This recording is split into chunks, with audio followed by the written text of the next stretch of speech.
Կարճ քննարկման արդյունքում հաջորդ օրից տեղեկացրել են, որ վարչությունը որոշել է մերժել իմ առաջադրումը։ Հիմա այս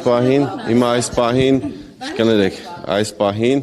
ես ունեմ երկու հրապարակին հեսա կանդադառնամ ձեզ, չէ, ոչ միայն այս պատվերին,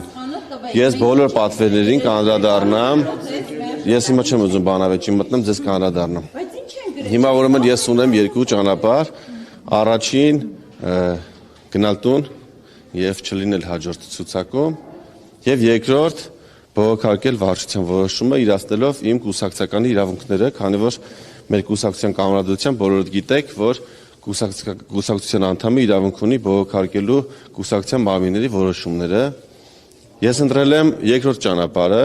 ես բողոքարկելու եմ վարչության որոշումը, ոչ, խնդրում եմ մի ընդհատեք, դա ընդհակառակը սա անում եմ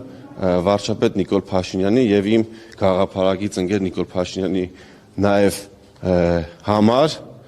կարող է դա բարձր հնչի, բայց ես այդպես եմ ցանկանում արտահայտվել, որովհետեւ ես դեռևս 2006 թվականից եմ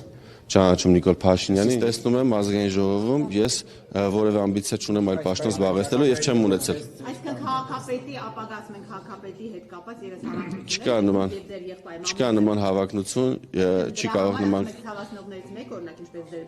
բառով ասեմ, Տիգրան Ավինյանն է, որը Տիգրան Ավինյանը չի մասնակցել այդ նիստին եւ դեմ չի եղել, Տիգրան Ավինյանը իմ ընկերն է եւ նաեւ բանավոր խոսքում ասել է, որ ցավում է այդ որոշման համար, եթե ինքը տեղում լիներ կքվեարկեր կողմ։ Սա ուզում եմ ասել, որպեսզի այդ Տիգրան Ավինյանի հետ կապված բոլոր քննարկումները փակենք, նա իմ ընկերն է, նա սատարում ինձ, ես սատարում եմ իրեն, համարում եմ Հայաստանի Երևանի լավագույն քաղաքապետերից մեկը, եթե ոչ ամենալավը։